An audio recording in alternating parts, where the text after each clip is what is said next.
frogs. So Josh is gonna get them out, and if you promise to stay in your seats, he'll try to get as close to as many of you as possible. But you have to promise to stay in your seats, okay? Okay. So while I'm talking, he's gonna be walking around and showing you. Okay, so frogs are amphibians. Amphibians are cold-blooded, and meaning their body temperature changes with the environment. So if it's really cold outside, we shiver. Frogs can't shiver. So what they do is if they're cold, they go into the sun to warm up. If we're hot, we sweat, but they can't sweat, so they've got to go into the shade. Let's see here. Most frogs and toads, they'll dig or both. Alright, so frogs will like hibernate, kind of. So they'll go onto the bottom of the lake or stream or whatever, and they'll bury into the soil, and they can go they can go the whole winter just under the water, holding their breath the entire time. They can lay 1,000 eggs each year. The females can lay 1,000 eggs each year.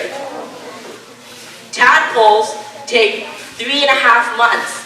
Toad tadpoles, which I have right here. Now, they might be a little bit hard for you to see because they're so small, so I'll have them at the back of the tent at the end of the meeting.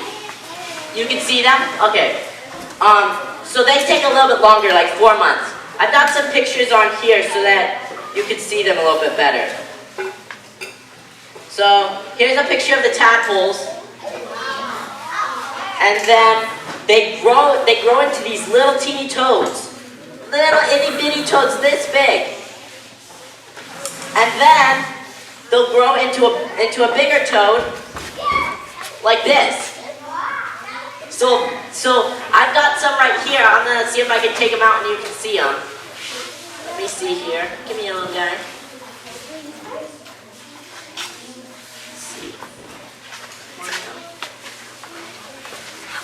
Do you see him? He's right on my fingertip. Whoa!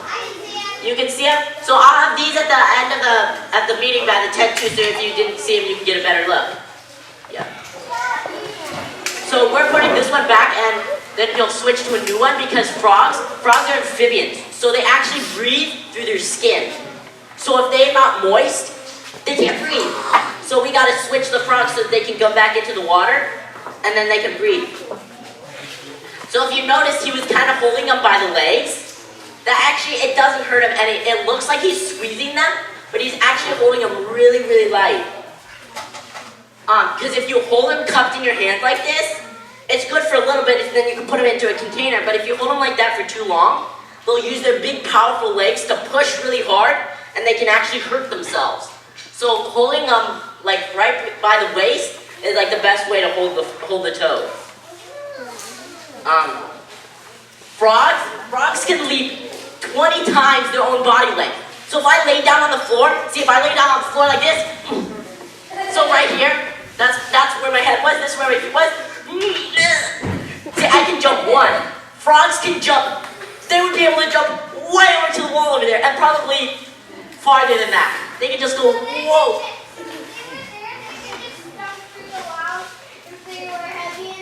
Yeah, so if they were as big as me, they can jump all the way to the wall. This guy can't jump that far because he's not as big as me.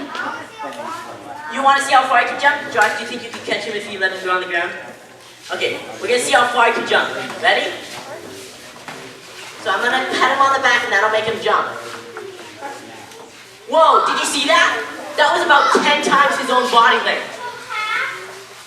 Yeah, it was far. Okay, I need you guys to sit down. I might be able to do it again at the end. Yeah. No, he's not killed. He's just, we just hold him like that so he can't get away. But he'll be okay.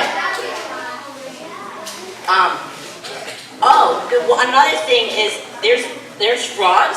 They're called spring peepers, and a lot of frogs. When it's in the spring, the males will have these sacs, and they can blow air through them, kind of like a whistle. but it's their own unique sound. So here's a picture of a frog doing it, and then I've got a little video clip. So I need everybody to be really quiet so we can hear it. Let me turn it up here. Did you hear it?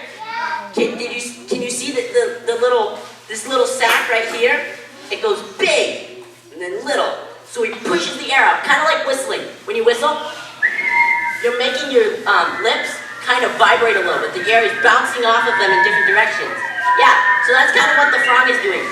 He's got these little vocal cords in his throat, and he pushes air through them, and he goes, beep, beep, and they're so loud. I went out one night to take these videos, and there was like hundreds of them all over, and they were like beep, beep, beep, and it was so loud, it was like hurting my ears. They can be heard from a mile away, some frogs. Yeah, so I've got some, like the tadpoles you saw. Yeah, let's leave them in there for now. These toad tadpoles right here. Can you bring them around? So he's gonna bring these little tadpoles around, but you gotta make sure you stay in your seat again. These are toad tadpoles, so they're not these frogs. When they grow older, they'll look like this. I think I've already showed you this picture. So those toads, these toads right here, they're poisonous. So see this little bump right here? It's full of poison. So if you are a predator and bit into it, it would get the poison in your mouth and you would eat it, and then it would make you sick. It's not venomous. Venomous is when an animal injects it into you. So that's a good way to tell. So if you have to eat it to they're basically the same thing. They're bad stuff that make you sick, or it can hurt you. But poison is when it is injected into you. So like a bee sting, that's a poison. I mean a venom. A venom is also a snake bite. So like a venomous snake bite, that's a venom. But a toad, that's a poison. There's one newt that I think is pretty cool because it's both poisonous and venomous. So it's poisonous because most newts are poisonous. It's really poisonous, so if you eat it, it wouldn't be good for you. Or if a predator eats it. But something else that's really cool is these newts. If you grab them, or if a predator grabs them in its mouth, it'll take its ribs. So like its rib cage, can you feel your rib cage? The little bumblies, it'll take those and it'll poke them through its skin and jab them into the predator. And then it'll, with those little holes, it can put the poison in it. So because it's injected, it's turned into venom. So it's both poisonous and venomous. So I thought that was pretty cool. Another thing about them is they have a hard time swallowing. The frogs do. So what they'll do, they'll eat a big worm or something, and then to help them swallow it, they'll take their eyes and they'll close them, and they actually go into their mouth and push the food down their throat. So let's see if I don't know if you can see it really good. I'll show you after the meeting how it does it. But they'll push their eyes, and their eyes are big balls. So when they close their eyes, they go into their throat and push the food down. Toads and frogs, they live usually 2 or 3 years in the wild because there's all the predators and stuff that would get them. But in captivity, they live 30 years. On this toad right here, see all these bumps? They're called warts. They're not warts that you can get. They're just little bumps that help the toad blend in and look like a rock or a piece of dirt maybe so that he can stay camouflaged. In Isaiah 43 it says that we should not be afraid because God redeemed us. Every time I watch a tadpole change into a frog, it reminds me that God is a God of miracles. It's amazing that He created a swimming animal that would transform into a jumping animal. That's pretty cool. He can change us too, and we can be new creatures. So these little frogs right here, like these little tadpoles, they're like fish. They have to be in water all the time. They can't come out, otherwise they would die. But then they grow legs and lungs, and then they turn into these little frogs right here, and then eventually they'll grow into a big toad like this.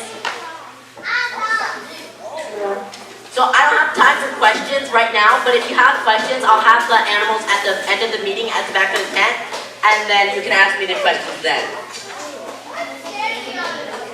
One standing on another, yeah, they do that. Yeah. I don't know why they do that. They like company. Thank you, Josiah. And one more thing, make sure you look closely at all the things God has made, and you'll learn so much about the God who loves you. Thank you.